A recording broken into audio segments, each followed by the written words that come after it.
Hello and welcome to the F1 News Zone, the show we round up all the biggest stories in Formula 1 right now. We are currently in the British Grand Prix weekend, so let's have a look at what have been making the headlines this week in Silverstone.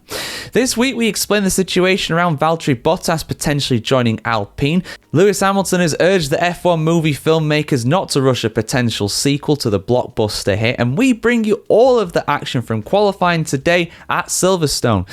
If you're watching on YouTube, skip to the timestamps in the video description to watch the story that you're most interested in. So, without further ado, let's dive in. Alright, I'll level with you guys. I recorded a video last night going over how Franco, Colapinto and Pierre Gasly were both being put under pressure by Flavio Briatore, the executive advisor to the Alpine team and also the acting team principal. He really was not happy with how things were going in Austria. Now, interestingly, the Austrian Grand Prix, of course, was the last race of that 5-race deal that Franco Colapinto has with the outfit. And there are rumours about him getting replaced, but I wasn't really buying it, to be honest with you. I wasn't really believing it.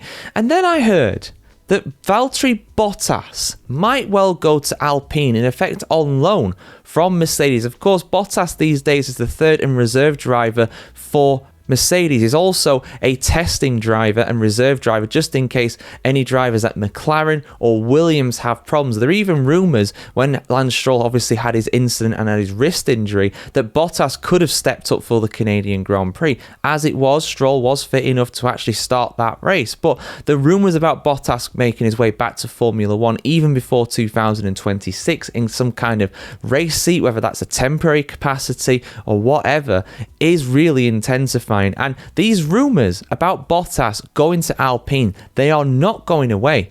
They really are not. It's being widely reported and indeed reported on the Formula 1 website itself. So that's as credible as you can get really when it comes to this.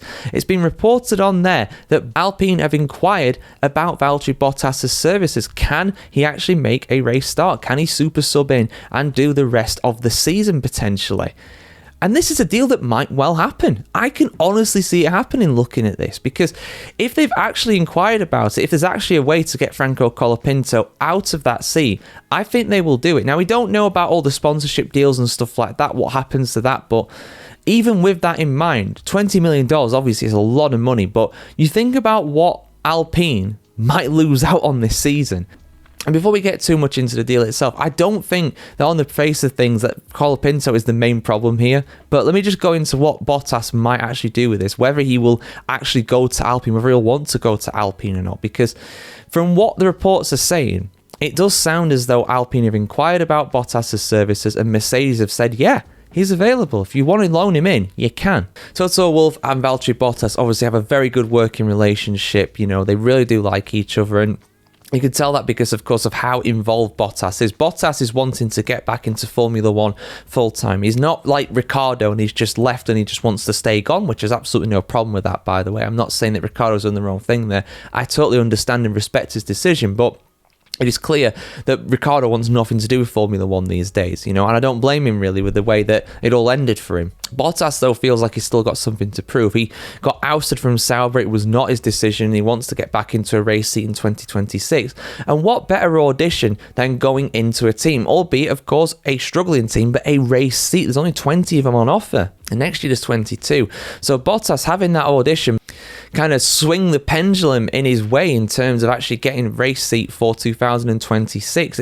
And if nothing else, it's a bit of practice for him. It's a bit of, you know, getting used to things, trying out a new power unit, trying out a new car. That experience is all going to help him. So if the opportunity does arise, I can 100% see Bottas going for that move. I can see Mercedes allowing him to move because they've basically said they will. And then the question becomes, is it right? Should Colapinto be replaced by Bottas? Well, the thing is, right, Flavio Briatore, we know what his management style is like. He loves to put his drivers under pressure, and I think he's cracking under the pressure. I mean, I made a video earlier this week going over the fact that his performance in Austria, not only a lack of pace, but also just his conduct in the way he was actually driving the car, it absolutely reeked to me of the fact that he is struggling. He is struggling with the pressure right now at Alpine, and it's not a very healthy and conducive environment to be able to see him thrive. He thrived at Williams last season when he was parachuted in. This season, when he's been parachuted into Alpine, whether it's the car, whether it's the working environment, it's just not working out for him. He's not scored any points since he's come back. Gabriel Bortoleto in the Sauber, the worst car on the grid, scored points. A lot of the midfield runners are scoring points pretty consistently now. Lawson got a P6 in Austria. The Saubers have scored more points than the Red Bulls in the last 3 races. Aston Martin are picking up points. Haas had a really good start to the season and they're kind of tapering off a little bit now. But the gap between Alpine and the rest is huge. And if you finish bottom of the constructors in Formula 1, I think you get nothing. I think you still get nothing, or not anywhere near as much as what you would if you were higher up, at least, without a doubt. So Alpine are going to be worried about that. Briatore needs results now. Yes, 2026 is important, but if he's going to justify his position, he needs more points in that team. He needs to see them get up the order. Otherwise, he could be the next one to be sacked. We've seen the Renault CEO resign. We've seen Oliver Oakes leave the team. Jack Doohan's obviously been axed as well. The next one could be Briatore. And to stop that happening, he may well get rid of Colapinto. He might say, you know what, we don't want that sponsorship money. We're going to get someone who's a proven, experienced pair of hands. But then the other problem is, of course, is that the car's just terrible. And I've said this before. I said that in my other video. It's a blue tractor. It's one of the worst cars on the grid.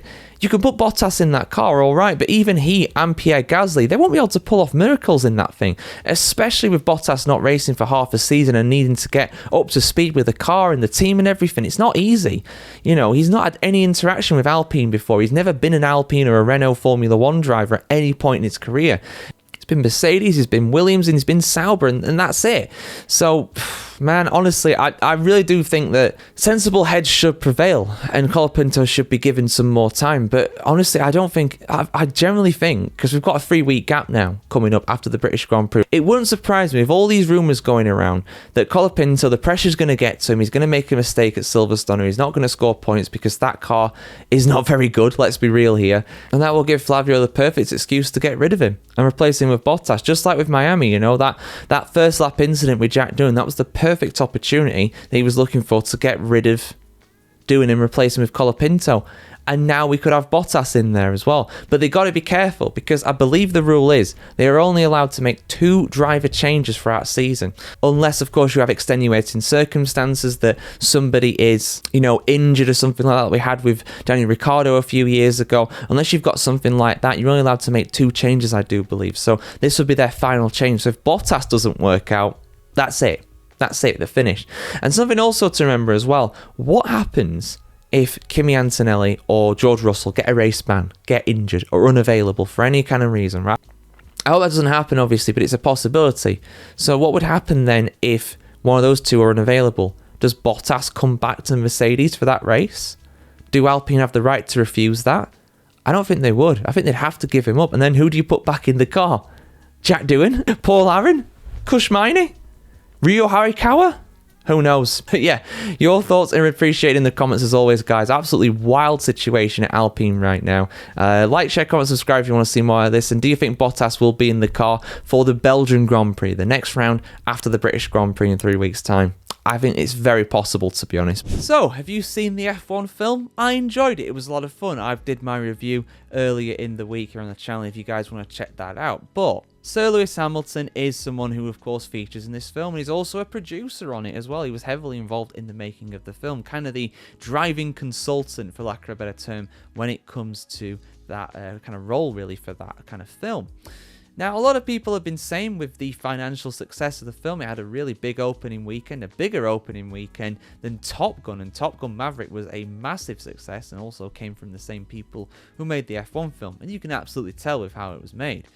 But people have been asking, what's next? Is there going to be a sequel? Is there going to be another Formula 1 film? How will they make it? Will they actually be able to top what they managed with this film? No answers for that yet, but Hamilton, who of course was one of the producers on the film, has warned against rushing an F1 sequel film after its incredible financial success. So let's have a look at what the 7-time world champion and 1-time producer of a Formula 1 film, for now, has had to say on this. Full article on the F1chronicle.com as always. Lewis Hamilton has urged caution amidst calls for a sequel to the new F1 movie, saying the film needs to be celebrated properly before any future installments are considered. Speaking ahead of the British Grand Prix, the 7-time F1 champion and executive producer of the film said, "We literally just finished it. So I think the last thing we want to do right now is a sequel. Hamilton explained the intense time commitment required to bring the film to life. It's been 4 years in the making. It was a lot of work, particularly for the director, Joseph Kosinski. It's time away from your kids. And you also need this to just simmer for a while, you know, like, let's enjoy it. Apple's F1, starring Brad Pitt as a veteran driver making a comeback, earned $55.6 million in its opening weekend in North America and $144 million worldwide, making it the tech giant's most successful theatrical release to date. And a lot of people are calling it Apple's first film blockbuster as well, which I think is appropriate given all the hype around it. Despite the strong performance though, Hamilton insisted there should be no rush to capitalise on the momentum. I think the worst thing we could possibly do is rush into doing a sequel. Most sequels are way worse, so we don't want to rush it. I think if we do a sequel, I would say let's really take our time in getting it even better. Hamilton also revealed how his F1 mindset influenced the production, saying that he's now looking for a debrief in the same way a team would analyse a race. Let's review what we did, what we could have done better, he said. I don't know if they ever could do that in the movie business, but it's something obviously I've learned from here. It's what they should do. It's what they should do. I mean, the amount of sequels that get made that nobody asked for, the amount of television adaptations, American adaptations of foreign films, you know, you see all of it all the time, and it's like, why are you doing this though? Who actually wants this? Like, they're talking about Squid Game getting an American adaptation. Who wants that? I don't. You know, just for many examples. I mean, there's countless examples where basically they see the dollar signs and they just go for this. Oh, this worked before, so we'll do it again. It's not quite that simple. You have to add something new. And that's what this film did. You know, it was absolutely a technical masterpiece, you know, on the technical side of things, without a doubt. You know, it's probably going to win Oscars. It's probably going to win Academy Awards for some of the, you know, the cinematography and the editing and stuff like that. And the music, hell, the score is great as well. You know, from that point of view, it's absolutely top notch. But they need to top it again. And they can't shortchange people. People will now want to go into a film thinking that is the standard now, because it is. They set the new standard in terms of how they film the Formula One action. It has to be on that kind of level. And to do that, it's years in the plan. I'm surprised it only took 4 years. You know, that seems like the kind of thing that you'd wanted to plan for even longer. Genuinely, it's massive, and they did it. And they did it really well. But guys, what do you think? Should there be an F1 sequel? F2, the movie now. F1.2? F1, the return? I don't know what they call it. F1 with a vengeance. No idea. But yeah, let's know your thoughts in the comments below. I don't know if they should do a sequel. I think they should do a different plotline, personally. Just leave that F1 film by itself. The story was great. Because I'm not going to go into spoilers, but with the way it ended, I feel like that was a perfect ending for it. I really do. But let us know your thoughts in the comments. So I saw a news story at the weekend. I had to double check this was the case, but it is absolutely true. The former chairman of Ferrari, Luca di Montezemolo, has joined the enemy. He has become the very thing, or part of the very organisation that he sought to destroy less than 20 years ago. He has joined the board of McLaren. He has joined as a director of McLaren Group Holdings, Ltd, in a shock move that I don't think anybody really saw coming. Di Montezemolo has been out of Formula One now for over 10 years, since he was ousted from Ferrari back in 2014. He went all the way back to the days of Niki Lauda, and he went all the way up to the most dominant dream team of Michael Schumacher and co in the 2000s. This guy was Ferrari through and through. When you thought about Ferrari after Enzo Ferrari passed away, this guy was very much the next best thing after that. He was an absolute legend for his success in Formula One, and still is, of course, and he's back as a board member of McLaren, which is just absolutely bizarre to say the very least. So the TLDR of this basically is Di Montezemolo has been appointed a director of McLaren Group Holdings Limited, which controls the road car-based McLaren automotive business, as well as holding a minority stake in the manufacturer's Formula One team, which is the McLaren F1 team that we know and love so well. Now, Di Montezemolo has been keeping active. I mean, he's 77 years old now, but he's still actively working. This isn't like he's just come out of retirement for this. Indeed, former Prime Minister of Italy, Silvio Berlusconi, invited him to actually be a minister in his government, and perhaps wisely he turned him down. But those thinking that he's actually going to have an influence on the day-to-day running of McLaren's Formula One team are going to be a bit disappointed. Unsurprisingly, he's not going to be involved in that side of things. Yes, he is linked to them because of joining the board, which owns a stake in the company, but he's not going to have any influence on the McLaren Formula One team. It's more on the McLaren road car side of things that he'll be involved with. And he has said that his heart will always remain red. He will always remain a Ferrari fan because he's a Ferrari man. And it's fair to say it's a good time to join. McLaren are doing very well at the moment. And this wasn't that long after the company actually was facing potential bankruptcy after the pandemic. Indeed, they had to sell their technology centre. They effectively mortgage it out, unless that has changed recently, just to raise some cash for the actual Formula One team and the McLaren group as a whole. But right now, with their success in Formula 1 and their success on the road car side of things as well, which of course the Montezemolo will be helping out, the future is looking very bright for the Papaya concern. And any chance of de Montezemolo going back to Formula 1 and being involved in Ferrari were pretty much scuppered as recently as the Bahrain Grand Prix, saying that the race team at Ferrari is suffering from a lack of leadership.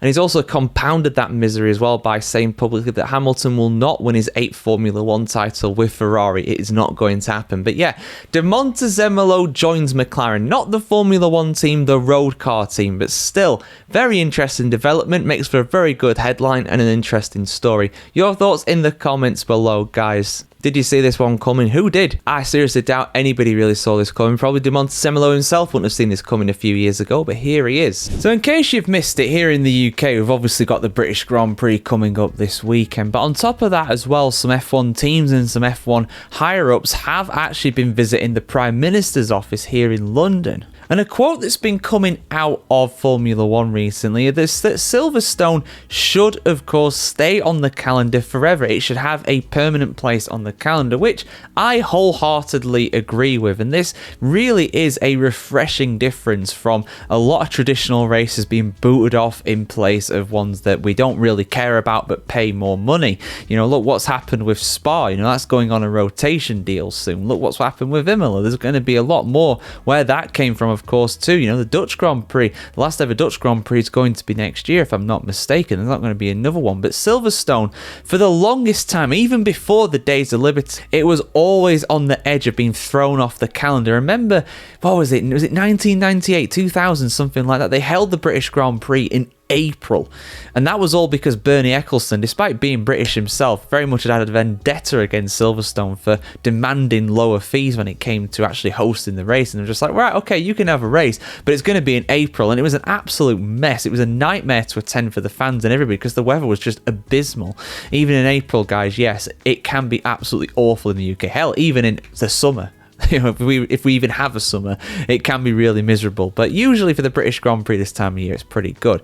Now, I'm with this. I am absolutely with this. I do believe that, you know, Silverstone, Monaco, Belgium, and Monza as well, I believe they should all have a permanent place on the calendar. They're the kind of the cornerstones, really. They should absolutely be there forever, really. And Silverstone's future is actually pretty safe right now in Formula 1. I mean, last year, for example, they signed a 10-year extension. So right now, Formula 1 is going to be going to Silverstone for the British Grand Prix until at least 2034. And it's not just the Prime Minister that's going along with this in the UK. You kind of expect that, but it's actually Stefano Domenicali himself. He said, and I quote, "I think that Silverstone has the right characteristics to stay on the calendar forever because there's nowhere else in the UK you can host an event like this." End quote. But he did note that since Brexit, yes, Brexit, we're still talking about that, you know, travel visas and stuff like that can be a bit more complicated as a result. But to be honest, I've not really seen anybody complaining about that from Formula 1. Indeed, most of the Formula 1 teams on the grid at the moment are based in the UK. They might not be British teams, you know, the likes of Alpine and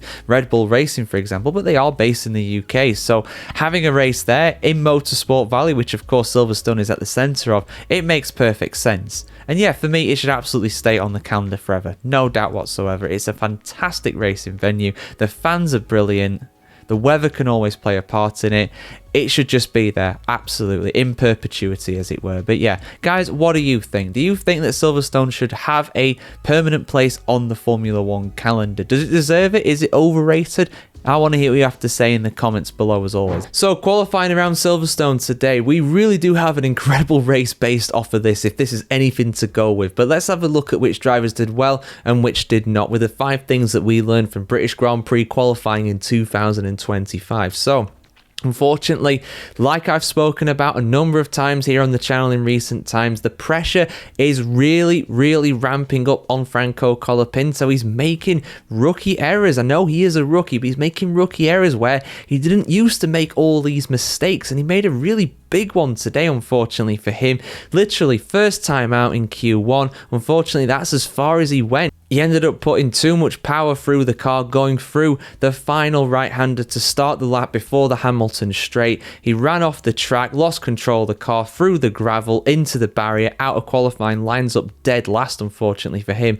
It wouldn't surprise me entirely if he has to take a gearbox penalty because of the incident, or if he just opts to make some changes to his car and start from the pit lane. But yeah, really big shame for Colapinto. I feel for him, and like I said in my my Friday practice review as well, Paul Aaron, who is an Alpine junior, did test. He did run in FP1 for the Sauber team, so he has a bit of experience under his belt now. So honestly, I'd be really afraid for Colapinto for the rest of this season. We know what Flavio Briatore is like. I'm not saying it's right. I'm not saying he should go, but I'm just saying it's entirely possible given what is happening right now, and he really will need a miracle to score points from there. And his teammate Pierre Gasly got into the top 10 as well. So really bad day for Franco Colapinto and his fans, no doubt. But let's speak about Ollie Bearman. A really good qualifying session for him. He was all the way up in P8 in a Haas. Fantastic pace from him. He was the fastest guy at Silverstone, outside the usual suspects of the Mercedes, of the Ferraris, of the McLarens, and the Red Bull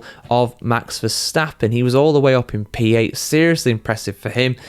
Problem is, though, he's going to start down in P18, and I've already done a video that should be out at the same time as this one, going over the penalties, or out shortly after anyway, going over the penalties for this weekend. There's only 2 of them, but Ollie Bearman's is an absolutely bizarre one. But yeah, a 10-place penalty for a red flag infringement in free practice 3. Check out that video if you've not seen it already, guys. I go into more in depth about how this is an absolute slam dunk, and he deserves that at a minimum, really. But yeah, unfortunately for him, his hard work all basically gets undone. He starts behind Esteban Ocon, who didn't have a good day at all in qualifying today. But yeah, he starts all the way down in P18. Really bittersweet day. I mean, he really could have and should have done more. If he didn't make that mistake in free practice 3, he'd be starting in the top 10. He'd have a really good chance of scoring points as well. But yeah, unfortunately, it's not going to be an easy one around Silverstone tomorrow.